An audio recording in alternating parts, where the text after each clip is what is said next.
ಎಲ್ಲರಿಗೂ ನಮಸ್ಕಾರ. ಕರ್ನಾಟಕ ಪರೀಕ್ಷಾ ಪ್ರಾಧಿಕಾರ ಸಾಮಾನ್ಯ ಪ್ರವೇಶ ಪರೀಕ್ಷೆಯನ್ನು ಯಶಸ್ವಿಯಾಗಿ ಮುಕ್ತಾಯ ಮಾಡಲಾಗಿದೆ. ರಿಸಲ್ಟಿಗೆ ಸಂಬಂಧಪಟ್ಟಂತೆ ನಾವು ಎಲ್ಲ ಕೆಲಸವನ್ನು ಮಾಡ್ತಾಯಿದ್ದೀವಿ. ತಮಗೆಲ್ಲ ಗೊತ್ತಿರುವಂತೆ ದ್ವಿತೀಯ PUCಯ ಎರಡನೇ ಪರೀಕ್ಷೆಯ ಫಲಿತಾಂಶದ ನಂತರ 50% PUC ಮಾರ್ಕ್ಸನ್ನು ತೆಗೆದುಕೊಂಡು ನಂತರ ನಾವು ವಿವಿಧ ಕೋರ್ಸುಗಳಿಗೆ ರ್ಯಾಂಕನ್ನು ಕೊಡುವಂಥದ್ದು. ನೀಟ್ ಪರೀಕ್ಷೆಯನ್ನು ಸಹ ತಾವು ಬರೆದಿದ್ದೀರಾ. ನೀಟ್ ಪರೀಕ್ಷೆಯ ನಂತರ ಅವ್ರದ್ದು ಫಲಿತಾಂಶ ಬಂದ ನಂತರ ನೀಟ್ ರ್ಯಾಂಕನ್ನು ಸಹ ನಾವು ಮೆಡಿಕಲ್ಲು, ಡೆಂಟಲ್ಲು, ಆಯುಷ್ಗೆ ಸೀಟ್ ಅಲಾಟ್ಮೆಂಟಿಗೆ ಪರಿಗಣಿಸ್ತೀವಿ. ಈ ಮಧ್ಯದಲ್ಲಿ ನಾವು ಕರ್ನಾಟಕ ಪರೀಕ್ಷಾ ಪ್ರಾಧಿಕಾರ ಕೆಲವೊಂದು ವಿದ್ಯಾರ್ಥಿಗಳ ದಾಖಲೆ ಪರಿಶೀಲನೆ ಮಾಡುವಂತಹ ಪ್ರಕ್ರಿಯೆಗಳನ್ನ ನಡೆಸಲಿಕ್ಕೆ ಯೋಜನೆಯನ್ನು ರೂಪಿಸ್ಕೊಂಡಿದ್ದೀವಿ. ಹಾಗಾಗಿ ಇದು ಎಲ್ಲ ವಿದ್ಯಾರ್ಥಿಗಳಿಗೆ ಅನ್ವಯಿಸಲ್ಲ. ಯಾವ ವಿದ್ಯಾರ್ಥಿಗಳಿಗೆ ಅನ್ವಯಿಸುತ್ತೆ ಅವರು ಮಾತ್ರ ಇದನ್ನು ಫಾಲೋ ಮಾಡಬೇಕು ಅಂತ ನನ್ನ ವಿನಂತಿ.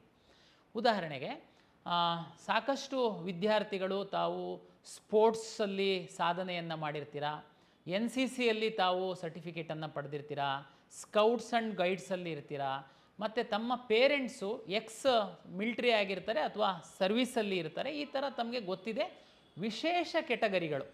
ವಿಶೇಷ ಕೆಟಗರಿ ಒಳಗಡೆ ತಾವು ಅರ್ಜಿಯಲ್ಲಿ ಕ್ಲೈಮ್ ಮಾಡಿರ್ತೀರ.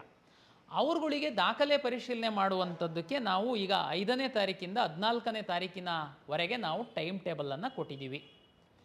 ಈ ಸಂದರ್ಭದಲ್ಲಿ ತಾವು ಮೂಲ ದಾಖಲೆಗಳನ್ನು ತೆಗೆದುಕೊಂಡು ಕರ್ನಾಟಕ ಪರೀಕ್ಷಾ ಪ್ರಾಧಿಕಾರಕ್ಕೆ ಬಂದು ತಾವು ಸಲ್ಲಿಸಿದರೆ, ಉದಾಹರಣೆಗೆ ಸ್ಪೋರ್ಟ್ಸಿಗೆ ಸಂಬಂಧಪಟ್ಟಂತೆ ಅಂದರೆ ಕ್ರೀಡಾ ಇಲಾಖೆ ಅಧಿಕಾರಿಗಳಿರ್ತಾರೆ, ನಿಮ್ಮ ದಾಖಲೆಗಳನ್ನ ಪರಿಶೀಲನೆ ಮಾಡ್ತಾರೆ. ಮಿಲಿಟ್ರಿ ಮತ್ತು ಸರ್ವಿಂಗಲ್ಲಿರುವಂತಹ ಮಿಲಿಟ್ರಿ ಮಕ್ಕಳೇನಿದ್ದಾರೆ ತಮ್ಮ ದಾಖಲೆಗಳನ್ನ ತಗೊಂಡು ತಮ್ಮ ಒಂದು ಆರ್ಮಿ ಕಚೇರಿಗಳಿಗೆ ಕಳಿಸ್ತೀವಿ. ಅವರು ವೆರಿಫೈ ಮಾಡ್ತಾರೆ. ಕೊನೆಗೆ ನಾವು ಎಲಿಜಿಬಲ್ ಇನ್ಎಲಿಜಿಬಲ್ ಅಂತೇಳಿ ನಾವು ಪಟ್ಟಿಯನ್ನು ಪಬ್ಲಿಷ್ ಮಾಡ್ತೀವಿ. ಇದರ ಆಧಾರದ ಮೇಲೆ ನಾಳೆ ನಾವು ಆ ಕೆಟಗರಿಗೆ ರಿಸರ್ವ್ ಮಾಡಿರುವಂತಹ ಸೀಟುಗಳನ್ನು ಹಂಚಿಕೆ ಮಾಡುವಂಥದ್ದಕ್ಕೆ ಅನುಕೂಲ ಆಗುತ್ತೆ. ಇದು ಒಂದು. ಎರಡನೇದು ದಾಖಲೆ ಪರಿಶೀಲನೆ ಮಾಡುವಂಥದ್ದು ಯಾರು ಅಂತಂದರೆ, ನಾವೀಗಾಗಲೇ ನಿನ್ನೆ ಟೈಮ್ ಟೇಬಲನ್ನು ನಾವು ಪಬ್ಲಿಷ್ ಮಾಡಿದ್ದೀವಿ. ಯಾರು class A1, B1, B, C, D, E, F ಇಂಥ ಕೆಟಗರಿಗಳು ಬರ್ತಾರೆ. ಉದಾಹರಣೆಗೆ ತಮಗೆಲ್ಲ ಗೊತ್ತಿದೆ A1, B1 ಅಂತಂದರೆ OCI ವಿದ್ಯಾರ್ಥಿಗಳು ಯಾರಿದ್ದೀರಾ, ಆಲ್ರೆಡಿ ಅರ್ಜಿ ಹಾಕುವಾಗ ತಾವು ಆ ಕ್ಲಾಸನ್ನು ಕ್ಲೈಮ್ ಮಾಡಿದ್ದೀರಾ. ಆಮೇಲೆ ಯಾರು ಪೇರೆಂಟ್ಸು ಕನ್ನಡಿಗರಾಗಿರ್ತಾರೆ, ಬಟ್ ಆದರೆ ಮಕ್ಕಳು ಬೇರೆ ಕಡೆ ಹೋಗಿ ನೌಕರಿ ಮಾಡ್ತಿರ್ತಾರೆ, ಅವರು ತಂದೆ ತಾಯಿದು ನಾವು ದಾಖಲೆ ಪರಿಶೀಲನೆ ಮಾಡಬೇಕಾಗುತ್ತೆ. ಇಂಥವರು ನಮ್ಮ ಒಂದು 6-7 ಸಾವಿರ ವಿದ್ಯಾರ್ಥಿಗಳು ಇದ್ದಾರೆ. A1, B1, B, C, D, E ಈ ಥರದ್ದು ಕೆಟಗರಿಗಳು. ಅದು ನೀವು ನಮ್ಮ ಬ್ರೋಷರ್ನ ತಾವು ನೋಡ್ತು ಅಂತಂದರೆ ಅದರಲ್ಲಿ ನಿಮಗೆ ಸ್ಪಷ್ಟವಾಗಿ ಗೊತ್ತಾಗುತ್ತೆ. ಅವ್ರುಗಳು ದಾಖಲೆ ಪರಿಶೀಲನೆಗೆ ಬರಬೇಕು. ಇದು ಯಾಕಪ್ಪ ಅಂತಂದರೆ ತಮಗೆಲ್ಲ ಗೊತ್ತಿರ್ಬೋದು, ಕರ್ನಾಟಕದಲ್ಲಿ 7 ವರ್ಷ ಓದಿದ್ದು SSLC ಅಥವಾ PUCಯ ಒಂದು ಬೋರ್ಡ್ ಎಕ್ಸಾಮನ್ನು ತಾವು ಕರ್ನಾಟಕದಲ್ಲಿ ಅಪಿಯರ್ ಆಗಿತ್ತು ಅಂತಂದರೆ ತಮ್ಮನ್ನು ನಾವು ಕನ್ನಡಿಗರಂತ ಟ್ರೀಟ್ ಮಾಡ್ತೀವಿ. ಕರ್ನಾಟಕದ ವಿದ್ಯಾರ್ಥಿಗಳ ಜೊತೆ ಏನು ಕನ್ನಡಿಗರಿಗೆ ರಿಸರ್ವ್ ಆಗಿರುವಂತಹ ಸೀಟ್ಗಳನ್ನ ನಿಮಗೆ ಅಲಾಟ್ ಮಾಡ್ತೀವಿ. ತಂದೆ ತಾಯಿ ಇಲ್ಲಿರ್ತಾರೆ, ಉದ್ಯೋಗಕ್ಕೋಸ್ಕರ ಬೇರೆ ಯಾವುದೇ ರಾಜ್ಯಕ್ಕೆ ಹೋಗಿರ್ತಾರೆ, ಮಕ್ಕಳು ಅಲ್ಲಿ ಕಲ್ತಿರ್ತಾರೆ, ಆದರೆ ಅವರು ನಮ್ಮ ಕನ್ನಡಿಗರಾಗಿರ್ತಾರೆ. ಅವ್ರುಗಳಿಗೆ ನಾವು ಪರಿಶೀಲನೆಗೆ ಕರೆಯುವಂಥದ್ದು. ಯಾರು ಈ ದಾಖಲೆ ಪರಿಶೀಲನೆ ಅಗತ್ಯ ಇಲ್ಲ, ನನಗಿವತ್ತು ಯಾರೋ ಕೇಳ್ತಾಯಿದ್ರು, ಸರ್ ನೋಟಿಫಿಕೇಷನ್ ಹಾಕಿದರೆ ನಾವು ಸಹ 11ನೇ ತಾರೀಕಿಂದ 22ನೇ ತಾರೀಕಿನ ತನಕ ಅಪಾಯಿಂಟ್ಮೆಂಟ್ ತಗೊಂಡು ದಾಖಲೆ ಪರಿಶೀಲನೆಗೆ ಬರಬೇಕು ಅಂತ.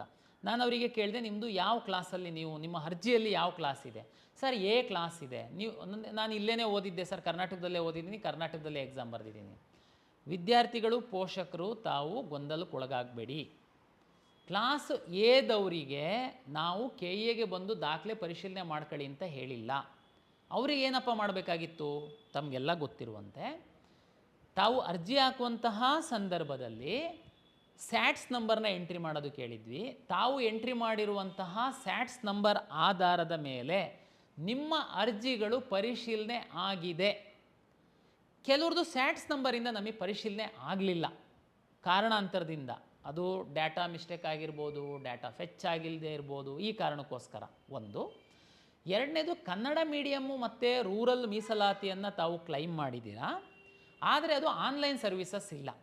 ಅಂಥ ವಿದ್ಯಾರ್ಥಿಗಳಿಗೆ ನಾವು ಸ್ಟಡಿ ಬಗ್ಗೆ ವೆರಿಫಿಕೇಷನ್ ಮಾಡ್ಕೊಳ್ಳೋದಕ್ಕೆ ನಿಮ್ಮ ಕಾಲೇಜಿನ ಪ್ರಾಂಶುಪಾಲರ ಬಳಿ ಮೂಲ ದಾಖಲೆಗಳನ್ನ ತಗೊಂಡೋಗಿ ಕೊಡಿ ಅಂತ ಹೇಳಿದ್ವಿ. ಉದಾಹರಣೆಗೆ ಸ್ಯಾಟ್ಸಿಂದ ವೆರಿಫಿಕೇಷನ್ ಆಗಿದೆ, ಕ್ಲಾಸ್ A ಇದ್ದೀರಾ, ತಾವು ಯಾವುದೇ ರೂರಲ್ಲು ಕನ್ನಡ ಮೀಡಿಯಮ್ ಯಾವುದು ಕ್ಲೈಮ್ ಮಾಡಿಲ್ಲ, ನಿಮಗೆ ಯಾವ ವೆರಿಫಿಕೇಷನ್ನೂ ಅಗತ್ಯ ಇಲ್ಲ. ಸರ್ ಅದು ನಮಗೆ ಹೆಂಗೆ ಗೊತ್ತಾಗುತ್ತೆ? ನೋಡಿ, ತಾವು ಅರ್ಜಿ ಹಾಕಿದಂತಹ ಸಂದರ್ಭದಲ್ಲಿ ಕ್ಯಾಂಡಿಡೇಟ್ ಕ್ಲೈಮ್ ಡೀಟೇಲ್ಸ್ ಅಂತ ಏನು ಇದೆ ಅದರಲ್ಲಿ ವೆರಿಫೈಡ್ ಬೈ ಕಾಲೇಜ್ ಅಂತ ಬಂದುಬಿಡುತ್ತೆ. ನಿಮಗೆ ಅರ್ಜಿ ಸಹ ಡೌನ್ಲೋಡ್ ಆಗಿರುತ್ತೆ. ನಿಮ್ಮದು ಅಂದರೆ ವೆರಿಫಿಕೇಷನ್ ಕಂಪ್ಲೀಟ್ ಆಗಿದೆ, ನಾಳೆ ನಾವು ಕೌನ್ಸಿಲಿಂಗ್ ಶುರು ಮಾಡಿದಾಗ ನೀವು ಲಾಗಿನ್ ಆಗಿ ಕೌನ್ಸಿಲಿಂಗಿಗೆ ಭಾಗವಹಿಸ್ಬೋದು ಅಂತ. ಇಲ್ಲಿವರೆಗೆ ಕ್ಲಾಸ್ ಎ ಹಾಕಿರುವಂತಹ ಸ್ಯಾಟ್ಸ್ ಮುಖಾಂತರ ಆನ್ಲೈನಲ್ಲಿ ಪರಿಶೀಲನೆ ಆಗಿಲ್ಲದೆ ಇರುವಂತಹ 2000 ವಿದ್ಯಾರ್ಥಿಗಳಿದ್ದಾರೆ. ಅವರು ಅವರ ಕಾಲೇಜಲ್ಲಿ ಹೋಗಿ ವೆರಿಫಿಕೇಷನ್ ಮಾಡಿಸ್ಕೊಂಡಿಲ್ಲ. ಅವರಿಗೆ ಅಪ್ಲಿಕೇಶನ್ನೇ ಡೌನ್ಲೋಡ್ ಆಗಿಲ್ಲ. ಅವರಿಗೆ ಜಸ್ಟ್ ಕ್ಯಾಂಡಿಡೇಟ್ ಕ್ಲೈಮ್ ಡೀಟೇಲ್ಸ್ ಅಂತ ಬಂದಿದೆ. ಅದರಲ್ಲಿ ತಾವು ಲಾಸ್ಟಲ್ಲಿ ನೋಡಿದರೆ ಕ್ಲೈಮ್ಡ್ ಆ್ಯಂಡ್ ನಾಟ್ ವೆರಿಫೈಡ್ ಅಂತ ಬಂದಿದೆ. ನೀವುಗಳು ಕಾಲೇಜಿಗೂ ಹೋಗಿಲ್ಲ. ಈಗ ಕಾಲೇಜ್ ಪೋರ್ಟಲ್ಲು ನಾವು ಕ್ಲೋಸ್ ಮಾಡಿದ್ದೀವಿ. ನೀವು ಕೌನ್ಸಿಲಿಂಗಲ್ಲಿ ಭಾಗವಹಿಸಬೇಕು ಅಂತಂದರೆ ನೀವು ಮೂಲ ದಾಖಲೆಗಳನ್ನ KEಗೆ ಬಂದು ವೆರಿಫಿಕೇಷನ್ ಮಾಡಿಸ್ಕೊಳ್ಬೇಕು. ಯಾಕೆಂದರೆ ನಾವು ನಿಮ್ಮ ಕಾಲೇಜಲ್ಲೇ ವೆರಿಫೈ ಮಾಡೋದಕ್ಕೆ ಲಾಗಿನ್ ಎಲ್ಲ ಓಪನ್ ಇಟ್ಟಿದ್ವಿ ನಾವು. ಆದರೆ ಸುಮಾರು 3,18,000, ಅದರಲ್ಲಿ ಸುಮಾರು 2.5 ಲಕ್ಷದಷ್ಟು ಮಕ್ಕಳು ವೆರಿಫಿಕೇಷನ್ ಮಾಡ್ಕೊಂಡಿದ್ದಾರೆ. ಇನ್ನೊಂದು 50,000 ಮಕ್ಕಳು ವೆರಿಫಿಕೇಷನ್ ಅಗತ್ಯ ಇರಲಿಲ್ಲ. 100% ಸ್ಯಾಟ್ಸಿಂದ ನಮಗೆ ಫೆಚ್ಚಾಗಿ ಬಂದಿತ್ತು. ಹಾಗಾಗಿ ಅವ್ರದ್ದು ಅಗತ್ಯ ಇರಲಿಲ್ಲ. ಒಂದು 2,000 ಮಕ್ಕಳು ನಿಮ್ಮ ಕ್ಯಾಂಡಿಡೇಟ್ ಡೀಟೇಲ್ಸ್ ಏನಿದೆ ಆ ಕಾಪಿ ತೆಗೆದು ನೋಡಿಬಿಡಿ. ಅದರಲ್ಲೇ ನಿಮಗೆ ಲಾಸ್ಟಲ್ಲಿ ಗೊತ್ತಾಗುತ್ತೆ ಕ್ಲೈಮ್ಡ್ ಆ್ಯಂಡ್ ನಾಟ್ ವೆರಿಫೈಡ್ ಅಂತ ಬರ್ತಾ ಇದೆ. ಬಟ್ ಅವ್ರಿಗೆ ನಿಮಗೆ ಕೆಳಗಡೆ ಸಹ ನಾವು ಹೇಳಿದ್ದೀವಿ, ನೋಟಲ್ಲಿ ನಾವು ಕಾಲೇಜಲ್ಲಿ ಹೋಗಿ ವೆರಿಫೈ ಮಾಡಿ. ಆದರೂ ನೀವು ಕಾಲೇಜಿಗೆ ಹೋಗಲಿಲ್ಲ. ಈಗ ನೀವು ಯಾರೋ ಬೆಂಗಳೂರು ಬಂದು ವೆರಿಫೈ ಮಾಡ್ಕೊಳ್ಳಿ. ನಾವು ಎಲ್ಲ ಫೆಸಿಲಿಟೇಟ್ ಮಾಡಿದ್ವಿ, ಬಟ್ ನೀವು ಮಾಡಿಲ್ಲ. ಮತ್ತೆ ಕಾಲೇಜಿಗೆ ಲಾಗಿನ್ ಕೊಡೋದಕ್ಕಾಗಲ್ಲ. ಯಾರು ಕ್ಲಾಸ್ ಎ ಇದೆ, ಅರ್ಜಿ ಡೌನ್ಲೋಡ್ ಆಗಿದೆ, ವೆರಿಫೈ ಆಗಿದೆ, ತಾವು ಎಲ್ಲೂ ಹೋಗುವಂಥ ಅಗತ್ಯ ಇಲ್ಲ. ನಾವು ರಿಸಲ್ಟ್ ಅನೌನ್ಸ್ ಮಾಡಿದ ಮೇಲೆ ಜಸ್ಟ್ ನೀವು ಕೌನ್ಸಿಲಿಂಗಿಗೆ ಭಾಗವಹಿಸುವಂಥದ್ದು. 3ನೇ ಕೆಟಗರಿ, ನೀಟ್ ಪರೀಕ್ಷೆಯನ್ನು ಬರೆದಿದ್ದೀರಾ, KCET ಪರೀಕ್ಷೆಯನ್ನು ತಾವು ಬರೆದಿದ್ದೀರಾ. ನೀಟ್ ಪರೀಕ್ಷೆಯನ್ನು ನ್ಯಾಷನಲ್ ಟೆಸ್ಟಿಂಗ್ ಏಜೆನ್ಸಿಯವರು ಕಂಡಕ್ಟ್ ಮಾಡ್ತಾರೆ. KSET ಪರೀಕ್ಷೆಯನ್ನು ನಾವು KE ಅವರು ಕಂಡಕ್ಟ್ ಮಾಡ್ತೀವಿ. ನಾವು ಮೆಡಿಕಲ್ಲು, ಡೆಂಟಲ್ಲು, ಆಯುಷ್ ಹೊರತುಪಡಿಸಿ ಉಳಿದಂಥ ಎಲ್ಲ ಕೋರ್ಸ್ಗಳಿಗೆ ನಾವು ರ್ಯಾಂಕ್ ಕೊಡ್ತೀವಿ, ಸೀಟ್ ಅಲಾಟ್ ಮಾಡ್ತೀವಿ. ನ್ಯಾಷನಲ್ ಟೆಸ್ಟಿಂಗ್ ಏಜೆನ್ಸಿಯವರು ನೀಟ್ ಪರೀಕ್ಷೆ ಬರೆದಿರುವಂಥ ವಿದ್ಯಾರ್ಥಿಗಳ ಡೇಟಾವನ್ನು ನಮಗೆ ಕೊಡ್ತಾರೆ. ನಾವು ಆ ಡೇಟಾದ ರ್ಯಾಂಕಿನ ಆಧಾರದ ಮೇಲೆ ಮೆಡಿಕಲ್, ಡೆಂಟಲ್, ಆಯುಷ್ ಸೀಟನ್ನು ಅಲಾಟ್ ಮಾಡ್ತೀವಿ. ಅಂದರೆ ಈ 2 ಸಪ್ರೇಟ್ ಏಜೆನ್ಸಿ ಇದೆ. ನೀವು ನೀಟ್ ಪರೀಕ್ಷೆ ಬರೆದಿರೋವಂಥವ್ರದ್ದು ಡೇಟಾ ಎಲ್ಲ MCC ಅವ್ರ ಹತ್ರ, ನ್ಯಾಷನಲ್ ಟೆಸ್ಟಿಂಗ್ ಏಜೆನ್ಸಿಯವ್ರ ಹತ್ರ ಇರುತ್ತೆ. ನಮಗೆ ಹೇಗೆ ಗೊತ್ತಾಗುತ್ತೆ? ಅವರು ನಾಳೆ ಡೇಟಾ ಕೊಡ್ತಾರೆ. ಡೇಟಾ ಕೊಟ್ಟಾದಮೇಲೆ ನಿಮ್ಮ ನೀಟ್ ಅಪ್ಲಿಕೇಶನ್ ನಂಬರು, ನಿಮ್ಮ ನೀಟ್ ರೋಲ್ ನಂಬರು ನಮಗೆ ಬೇಕಾಗುತ್ತೆ. ಅದಕ್ಕೆ ನೀವು CET ಅಪ್ಲಿಕೇಶನ್ನ ಹಾಕಿದ್ದೀರಲ್ವಾ, ನಿಮ್ಮ CET ಹೆಂಗೆ ಆಲ್ ಟಿಕೆಟ್ ಡೌನ್ಲೋಡ್ ಮಾಡ್ಕೊಳ್ಳೋದಕ್ಕೆ ತಾವು ಲಾಗಿನ್ ಆದ್ರಿ, ಆ ರೀತಿ ಲಾಗಿನ್ ಆದರೆ ನಿಮಗೆ ನೀಟ್ ಅಪ್ಲಿಕೇಶನ್ ನಂಬರು ಮತ್ತು ನೀಟ್ ರೋಲ್ ನಂಬರ್ ಅಂತಿದೆ. ತಾವು ದಯಮಾಡಿ ಆ ನಂಬರ್ನ ಎಂಟ್ರಿ ಮಾಡಬೇಕು ಮತ್ತು ನಿಮ್ಮ ನೀಟ್ ಹಾಲ್ ಟಿಕೆಟ್ ಏನಿದೆ ಅದನ್ನು ಅಪ್ಲೋಡ್ ಮಾಡಬೇಕು. ಇದು ಒಂದು ನೀಟ್ ಪರೀಕ್ಷೆ ಬರೆದಿರುವಂತಹ ವಿದ್ಯಾರ್ಥಿಗಳು ಕರ್ನಾಟಕ ಪರೀಕ್ಷಾ ಪ್ರಾಧಿಕಾರದಿಂದ ಮೆಡಿಕಲ್, ಡೆಂಟಲ್, ಆಯುಷ್ ಸೀಟ್ ಪಡೆಯುವಂತಹ ವಿದ್ಯಾರ್ಥಿಗಳು ಇದನ್ನು ಮಾಡಬೇಕು. ನಿಮ್ಮ ನೀಟ್ ಅಪ್ಲಿಕೇಶನ್ ನಂಬರು ಮತ್ತು ನೀಟ್ ರೋಲ್ ನಂಬರ್ನ ನೀವು ನಿಮ್ಮ ಅಪ್ಲಿಕೇಶನ್ ಒಳಗಡೆ ಅಪ್ಲೋಡ್ ಮಾಡಿದರೆ ನೀಟ್ ರಿಸಲ್ಟ್ ಬರ್ತಿದ್ದಂಗೆ ನಮಗೆ MCC ಅವರು, ನ್ಯಾಷನಲ್ ಟೆಸ್ಟಿಂಗ್ ಏಜೆನ್ಸಿಯವರಿಂದ ಇಡೀ ಇಂಡಿಯಾದಲ್ಲಿ ಎಷ್ಟು ಜನ ನೀಟ್ ಎಕ್ಸಾಮ್ ಬರೆದಿದ್ದಾರೆ, ಎಷ್ಟು ಜನ ಎಲಿಜಿಬಲ್ ಆಗಿದ್ದಾರೆ, ಆ ವಿದ್ಯಾರ್ಥಿಗಳ ಡೇಟಾ ನಮಗೆ ಕೊಡ್ತಾರೆ. ಕೊಟ್ಟಂಥ ಸಂದರ್ಭದಲ್ಲಿ ನೀವು ನೀಟ್ ರೋಲ್ ನಂಬರ್ನ ಹಾಕಿರ್ತೀರ, ಅದರ ಆಧಾರದ ಮೇಲೆ ನಾವು ಮ್ಯಾಚ್ ಮಾಡಿ ನಿಮಗೆ ನಿಮ್ಮ ಏನು ವೆರಿಫಿಕೇಷನ್ ಸ್ಲಿಪ್ ಡೌನ್ಲೋಡ್ ಮಾಡ್ಕೊಳ್ಳೋದಕ್ಕೆ ಹೇಳ್ತೀವಿ. ಆವಾಗ ನೀಟ್ ರ್ಯಾಂಕ್ ಸಮೇತ ನಿಮ್ಮ ಒಂದು ಲಾಗಿನ್ನಲ್ಲಿ ಡಿಸ್ಪ್ಲೇ ಆಗುತ್ತೆ. ಆವಾಗ ನೀವು ಮೆಡಿಕಲ್, ಡೆಂಟಲ್, ಆಯುಷ್ ಆಪ್ಷನ್ ಸಹ KCET ಏನು ಎಕ್ಸಾಮ್ ರ್ಯಾಂಕ್ಗಳ ಜೊತೆ ಅದು ಸಹ ಡಿಸ್ಪ್ಲೇ ಆಗುತ್ತೆ. ಆ ಕಾಲೇಜ್ ಸಹ ಆಪ್ಷನ್ ಎಂಟ್ರಿ ಮಾಡ್ಬೋದು. ಇದು ಒಂದು ಪ್ರಕ್ರಿಯೆ. ನೀವು ನೀಟ್ ಎಕ್ಸಾಮ್ ಬರೆದಿರೋದ್ರಿಂದ ತಾವು ದಯಮಾಡಿ ಫ್ರೀ ಇರುವಾಗ ಮುಂದಿನೊಂದು ವಾರ 10 ಡೇಸ್ ಒಳಗಡೆ ಲಾಗಿನ್ ಆಗಿ NEET roll number, NEET application ನಂಬರ್ನ ನಿಮ್ಮ KCET ಅಪ್ಲಿಕೇಶನ್ನಲ್ಲಿ ಎಂಟ್ರಿ ಮಾಡಬೇಕು ಅಂತನ್ನುವಂಥದ್ದು ನೀಟ್ ಪರೀಕ್ಷೆ ಬರೆದಿರೋಂಥ ವಿದ್ಯಾರ್ಥಿಗಳಿಗೆ ಒಂದು ವಿನಂತಿ. ಇದ್ರ ಜೊತೆಗೆ KCET ಅಪ್ಲಿಕೇಶನ್ ಹಾಕುವಂತಹ ಸಂದರ್ಭದಲ್ಲಿ ಬರೀ ನೀಟ್ ಪರೀಕ್ಷೆ ಬರೆಯೋರು ಸಹ ಕರ್ನಾಟಕ ರಾಜ್ಯದಲ್ಲಿ ಮೆಡಿಕಲ್ಲು, ಡೆಂಟಲ್ಲು, ಆಯುಷ್ ಸೀಟನ್ನು ಪಡಿಬೇಕು ಅಂತಂದರೆ ತಾವು KCET ಅಪ್ಲಿಕೇಶನ್ ಹಾಕಬೇಕು. KCET ಎಕ್ಸಾಮ್ ಬರೀಲಿಲ್ಲ ಅಂತಂದ್ರೂ ಪರವಾಗಿಲ್ಲ ಅಂತ ನಾವು ಹೇಳಿದ್ವಿ. ಕೆಲವು ವಿದ್ಯಾರ್ಥಿಗಳು ಹಾಕಿರ್ಬೋದು, ಕೆಲವರು ಹಾಕಿಲ್ಲದೆ ಇರ್ಬೋದು. ಈಗ ಯಾರೋ ನಿಮ್ಮ ಮಗು ಓನ್ಲಿ ನೀಟ್ ಪರೀಕ್ಷೆಯನ್ನು ಬರೆದಿದೆ, ಕರ್ನಾಟಕದ ಮೆಡಿಕಲ್ ಕಾಲೇಜಲ್ಲಿ ಮೆಡಿಕಲ್ಲು, ಡೆಂಟಲ್, ಆಯುಷ್ ಸೀಟ್ ಏನಾದ್ರೂ ಪಡಿಬೇಕು ಅಂತಿದ್ದರೆ ನೀವು ನಮ್ಮಲ್ಲಿ ಅರ್ಜಿ ಹಾಕಬೇಕಾಗುತ್ತೆ. KCET ಅಪ್ಲಿಕೇಶನ್ ಹಾಕಿರುವಂಥವರು ಮತ್ತೊಮ್ಮೆ ಅರ್ಜಿ ಹಾಕುವಂತಹ ಅಗತ್ಯ ಇಲ್ಲ. ನೀವು ಆಲ್ರೆಡಿ ಅರ್ಜಿ ಹಾಕಿದ್ದೀರಾ, ಎಲ್ಲ ಮಾಹಿತಿ ಕೊಟ್ಟಿದ್ದೀರಾ. ಜಸ್ಟ್ ನೀಟ್ ರೋಲ್ ನಂಬರು ಮತ್ತು ನೀಟ್ ಅಪ್ಲಿಕೇಶನ್ ನಂಬರ್ ಹಾಕಿದರೆ ಸಾಕು, ನಿಮ್ಮ ಕೆಲಸ ಮುಗೀತು. KCET ಅಪ್ಲಿಕೇಶನ್ನೇ ಹಾಕಿಲ್ಲ, ಬರೀ ನೀಟ್ ಪರೀಕ್ಷೆಯನ್ನು ಬರೆದಿದ್ದಾರೆ ನಿಮ್ಮ ಮಗು. ನೀವು ಅಪ್ಲಿಕೇಶನ್ ನಮ್ಮಲ್ಲಿ ಹಾಕಬೇಕಾಗುತ್ತೆ. ಅದಕ್ಕೆ ನಾವು ಈಗ ಓಪನ್ ಮಾಡ್ತಾ ಇದ್ದೀವಿ. ದಯಮಾಡಿ ನೀಟು ಪರೀಕ್ಷೆ ಬರೆದಿರುವಂಥವರು KCET KEನಲ್ಲಿ ಲಾಗಿನ್ ಆಗಿಬಿಟ್ಟು ನೀವು ಅಪ್ಲಿಕೇಶನ್ ಹಾಕಿ. ಇಲ್ಲ ಸರ್, ನಮಗೆ ಈ ಮ್ಯಾನೇಜ್ಮೆಂಟ್ ಸೀಟನ್ನು ನಾವು ಬುಕ್ ಮಾಡಿಬಿಟ್ಟಿದ್ದೀವಿ, ಹಂಗಾಗಿ ನಾವೇನು ನಿಮ್ಮ ಥ್ರೂ ಏನು ಹೋಗಲ್ಲ, ನೇರ ಕಾಲೇಜಲ್ಲಿ ಹೋಗಿ ನಾವು ಮಾತಾಡಿ ಬಂದುಬಿಟ್ಟಿದ್ದೀವಿ ಸರ್, ನೇರ ಅಡ್ಮಿಷನ್ ಮಾಡ್ತೀವಿ ಅಂತ ಕೆಲವ್ರು ಏನಾದ್ರೂ ಅಂದ್ಕೊಂಡಿದ್ರೆ ನಿಮ್ಮ ತಪ್ಪು ತಿಳುವಳಿಕೆ. ತಮಗೆಲ್ಲ ಗೊತ್ತಿರಲಿ, 2022 ನಂತರ direct medical, AYUSH, dental direct college admission ಇಲ್ಲ.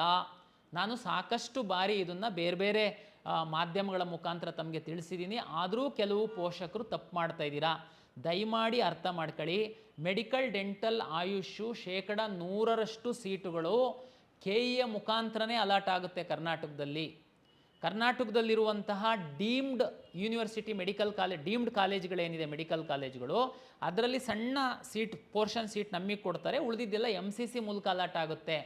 ಕರ್ನಾಟಕ ರಾಜ್ಯದಲ್ಲಿರುವಂತಹ ಎಲ್ಲ ಸರ್ಕಾರಿ ಮೆಡಿಕಲ್ ಕಾಲೇಜುಗಳ 15% ಸೀಟ್ ಮಾತ್ರ MCCಯಿಂದ ಅಲಾಟ್ ಆಗುತ್ತೆ, 85% ಸೀಟು KEಯ ಮುಖಾಂತರನೇ ಅಲಾಟ್ ಆಗುತ್ತೆ.